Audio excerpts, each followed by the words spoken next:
Hello and welcome back to the YouTube channel for T3 Handicapping. It has been a long time since I've recorded one of these videos, but I felt with opening day at Saratoga, this would be a great day to get back into things.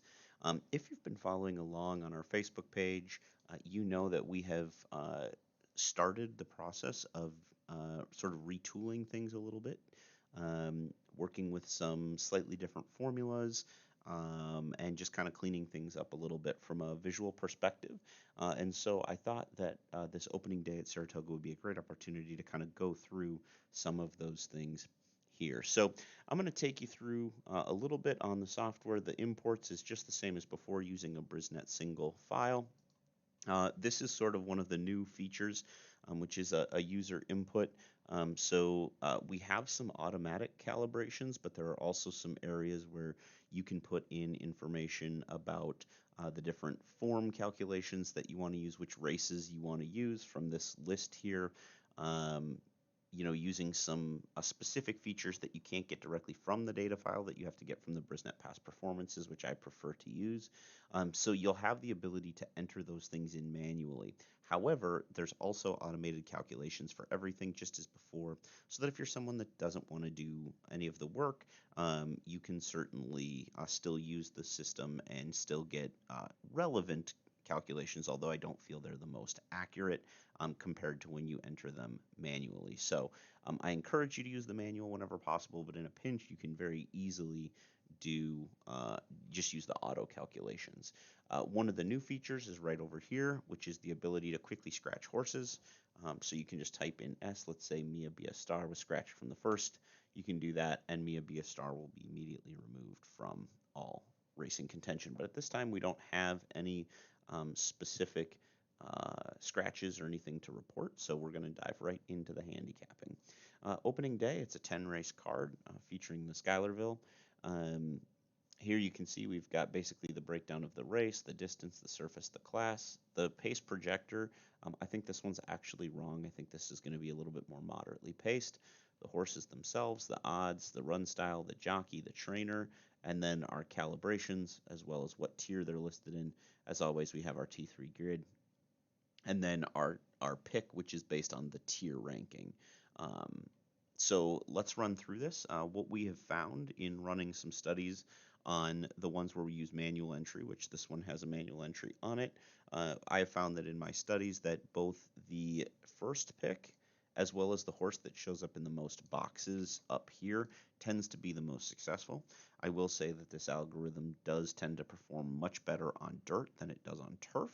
Um, but that's because a lot of it is based on speed, and general speed figures do tend to play a bigger role on dirt than they do on turf. So just some things to be aware of as you're going through. This is still in the beta phase. I want to make sure that we have a big enough data sample before I replace the currently available software that's on our website with this one instead, but we're hoping to eventually move in this direction. So I'm going to just really quickly kind of go rapid fire through sort of my top selections or my overall ideas on the race. This one will come as no surprise. I'm really interested here in the number 5 horse, Buston Bay. I don't think that's terribly surprising. You've got a favorite for Jose and Linda coming off their respective titles at Belmont. From a class perspective, this one seems to sort of stand above the rest. It is a pretty evenly matched group in terms of the speed figures given,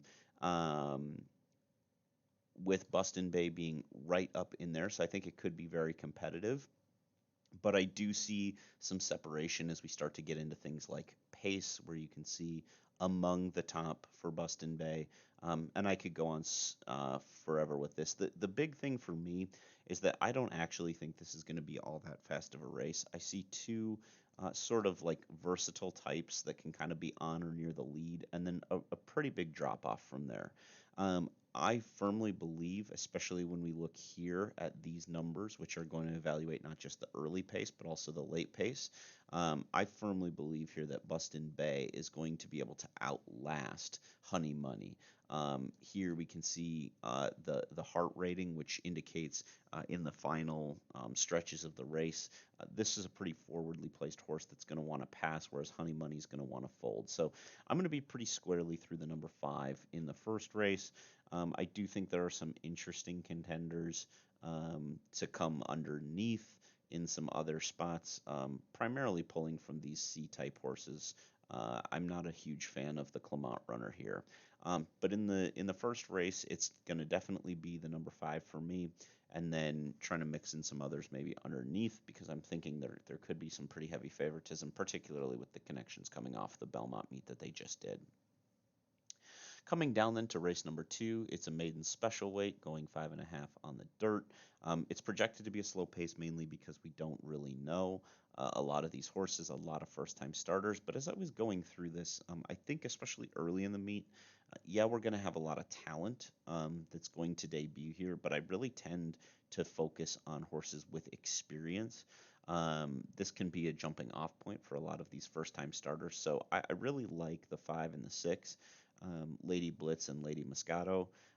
Now, again, that's just because they're going out for good connections. I mean, if there's no other speed that materializes, Lady Moscato seems like probably a pretty easy selection moving forward.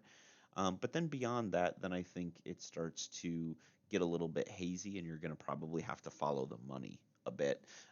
Certainly, Empire Island is one that I would highly consider. Just given the favoritism, that tells me that there's a lot of buzz about Empire Island, so that's one that I certainly wouldn't want to get beat by. And then beyond that, I don't know if there's a ton of horses that I'm super interested in. Maybe the 4 Soka for Pletcher and Pratt. Certainly with the 2 jockeys that Pletcher was able to name here, that seems to be very strong. But I really do think that this is a field where you're going to probably want to use 6 and 5 just in case the experience factor matters. And then beyond that, I think you can kind of sprinkle in a little bit of everybody. There's so many unknowns here that the data from a computer model is going to be a little bit skewed. But I would definitely lean towards experience, especially early on in the meet. Coming down here then to race number 3, this is a 5.5 turf sprint. When you see the uppercase T, that is an indicator that we are on the Mellon turf course, or the outer turf course here. So this is a claiming non-2 lifetime. It looks to be a pretty average pace. I don't see anything crazy. The only thing that I was noticing as I was going through this is it does seem like Liana B is going to be able to get out there and potentially wing it uh, solo. So I'm not sure if there's necessarily anybody else in the mix. Now you can see the data doesn't support this horse being the winner, but I do think that 8's a strong contender here with Luis Saez aboard. He's going to take advantage of that speed. I don't see anybody else that flashes a ton of early pace. Maybe I think the 10 could be a little bit more forward for Irad as they're trying to get position. But I think in this race, as you're looking, I think the 3 outside runners hold the strongest hand. Smokin' Hot Kitty is the favorite with Manny Franco aboard. I'm just a little worried that with this horse needing to come from behind, um, or being more of a mid-pack type, I guess they don't really need to come from behind, but being a little bit more of a mid-pack type, the speed figure is a little bit light compared to, say, the 10 horse who has the top here. And some of these numbers are more middling for me, which is just not something that I love to see. You can see against the flow of the race, I have the 10 as coming in first. And so that's definitely a horse I'm going to want to use. But I would probably be using 8, 9, and 10 pretty heavily. And then 4, 5, and 6 are sort of like my second tier of horses, but I'm going to be pretty heavily through the 10 horse here. I would definitely defensively use the 8 in a lot of spaces in case that one's able to squirt away and nobody can catch up. Race number 4, this is going to be on the inner turf. It's an optional claimer. And as we look here, this race was interesting to me because I see the 2 confirmed I need the lead types. And I think those 2 are going to be somewhat clear. I think there could be some others in the mix, but I kind of get the feeling that Canassie is in there to help set up a pace for Messidor. So if both of those stay in, I think the 1A becomes very interesting. You can see actually no horse got an A grade, which I think really speaks to how evenly matched this group is. I believe 63 Caliber is a main track only, so we'll probably be coming out if we stay on the turf. But then after that, I mean, I think it's just a whole lot of horses that all sort of look very similar. I mean, I think Sister O'Toole for Grand Motion is interesting. Rosario and Mott. Rosario and I have not been on the best of terms over the course of the last several months. I'm not sure I'm totally sold on that one yet. Um, but I think you could really make a case for a lot of these in here. Certainly, you have Salima. I think you could make a case for the 1A as long as the 1 stays in, the 2, the 4, and then the 6, Manny Franco, Chad Brown. Their recent success has been very well documented. So I think this is a really wide open race and one you're definitely going to have to spread. Getting into race number 5, we're going 9 furlongs here. This is going to be on the dirt. It's a claiming race, and as we go through this, Dust Devil comes out as the top rated horse in combination with 235. But it is important to note that once again we have no true A horse. As I'm looking at this, I think the pace is going to be decently quick.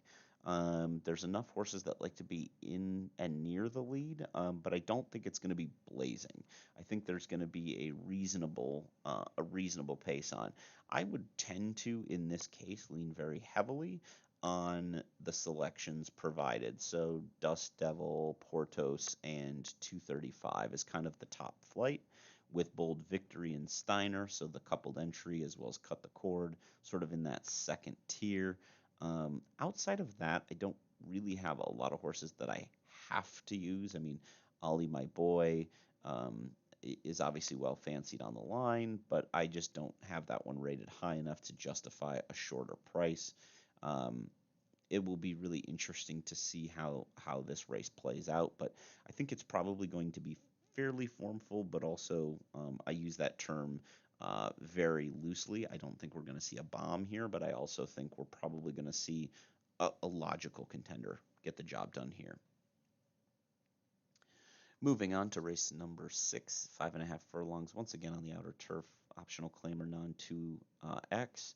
We have we have a fast pace, which is not always very typical of grass racing here.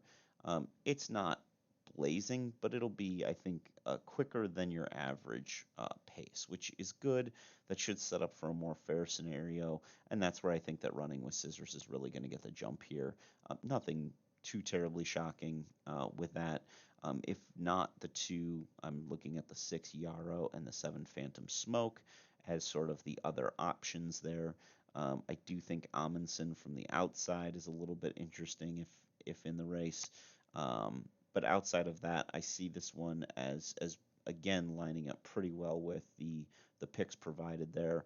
I might use a little bit of rough draft, but I'm a little concerned that rough draft is such a short price to be sort of in that third tier of runner. So I'd really want to focus my plays around the 2, which is obviously favored, and then mixing in some, fair price horses in the 6 and 7 who should be able to be there late and boast good records at Saratoga.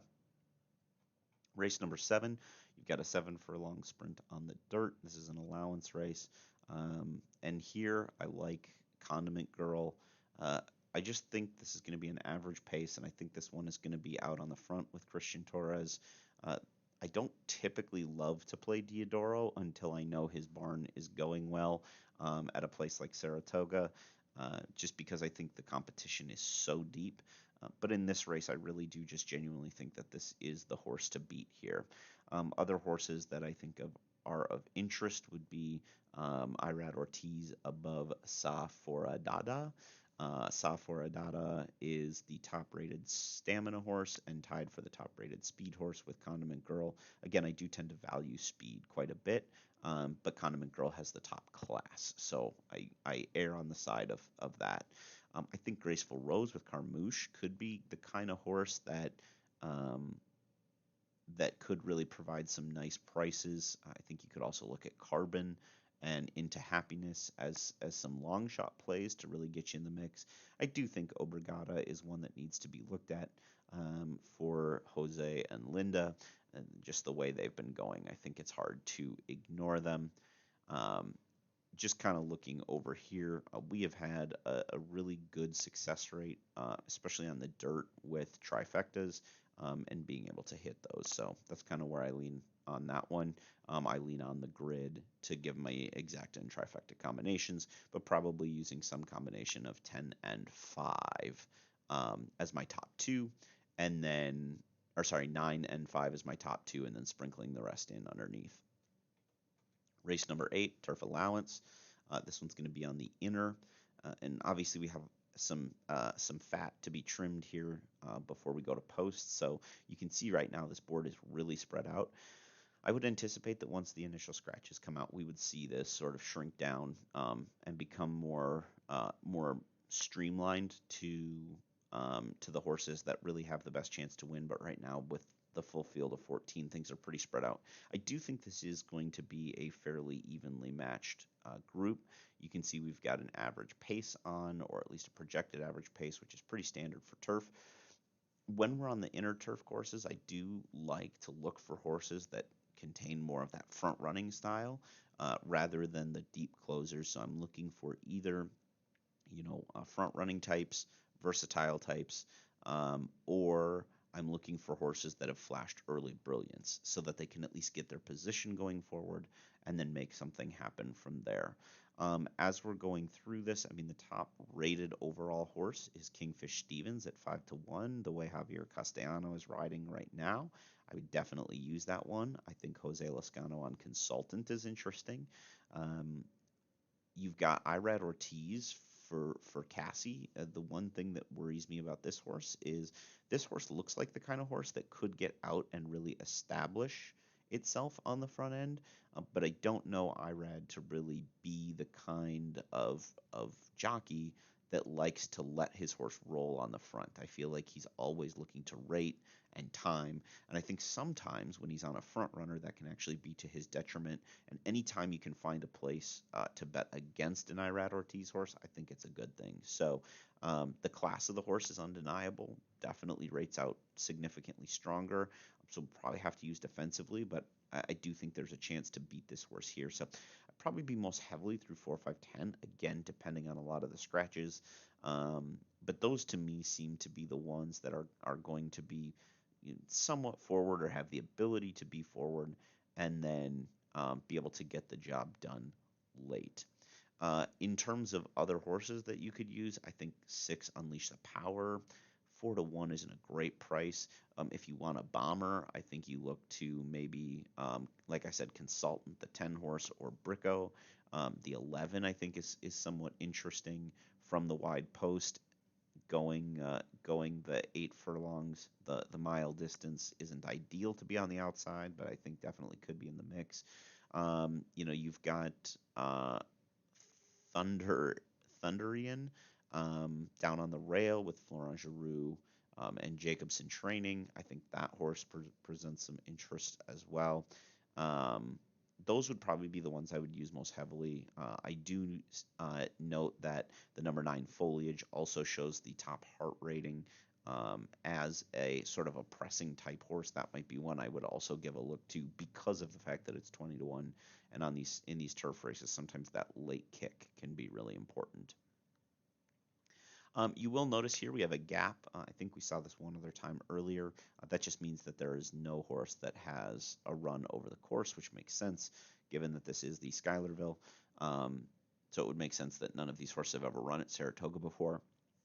As I look at this, I think the pace will be relatively quick. We see the 1 likes to show speed, the 3 likes to show speed, the 5 likes to show speed, the 7's going to be up near the front, the 8's going to be near the front, the 9. I mean, this is an overwhelming amount of speed for a New York race.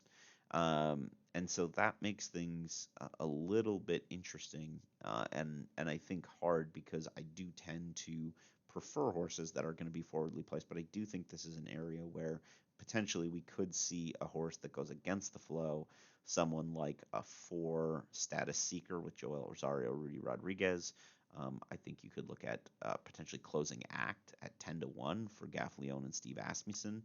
I think that could be a horse that you could see really take a step forward here with a wicked fast pace on. And so we could really see that as an opportunity to get around some of the favorites. Despite what the computer models say, my preference here is Wine on Tap. I think this one has the most versatility to be able to go if everybody suddenly decides to pump the brakes, or to be able to sit off and not get too cooked in the pace, particularly in this case with Irad aboard. So I would definitely be looking to play most heavily through Wine on Tap, and then I would also probably use a horse like Status Seeker and Closing Act on top as sort of pace plays, and then all of my other logical sort of underneath players um, I would use as like backups. So the one at 5-1, um, I would look, potentially at the four, or sorry, I think the 5 is somewhat interesting as that stocking type. And then I think you could also look at potentially the 9 to fill one of those spots. So I'm looking for something opposite of the pace, so 4 and 6, but I would also use the 7 just because I think that probably is the most talented horse in this race as of right now. But then I would use a bunch of other ones sort of in the backup line. I think this is a really competitive card. The 10th from Saratoga is a maiden claiming, 8.5 furlongs on the outer turf. This one I really hesitate to do too much analysis on at this point. I think Burning Honor is by far the top pick for me anyway. It's the horse I like the best. I do think the favorite is formidable here, Arasema. Um, but I think when you look at the grid over here, you'll notice that the 16 really dominates the grid, but so do some of the other outside runners, the 13, the 12. We're going to have to see what the projection looks like in terms of who scratches out and who draws in, and that's going to have a big impact on what the grid looks like. So as I'm looking at this, I'm going to play pretty heavily through the 7 and the 16, but then I'm going to have to make a lot of adjustments as things start to progress, because right now it looks fast, but when you have this many data points to draw from, it's going to probably look fast. I mean, I think the 10, 11, and 12 all wanting to show speed from the outside, and then the 1 wanting to show a lot of speed from the inside. I think there's going to be a lot of speed coming out of the gates. And I think that's going to really set up then for a horse that likes to come from out of it or can come out of it. That's where the 7 really plays a big role. I think the 8 under Jose Gomez is kind of interesting. Follow the Fed with Reylu Gutierrez could be a factor. Prime Nova is the top rated Heart horse, which is interesting for a horse that's projected to show a little bit of speed. So maybe that horse at 8-1 could be worth a shot. But again, it's so hard to make any hammered down decisions right now, just because so much of the complexion of this race is going to change once the scratches come out. So this is just a quick overview of my thoughts on the opening day card at Saratoga, as well as a kind of a sneak preview of some of the new features that are going to be hopefully highlighted here in the software available to you online. So I hope you find the Saratoga meet to be a profitable one. I hope you cash lots of tickets, and best of luck today at the spa.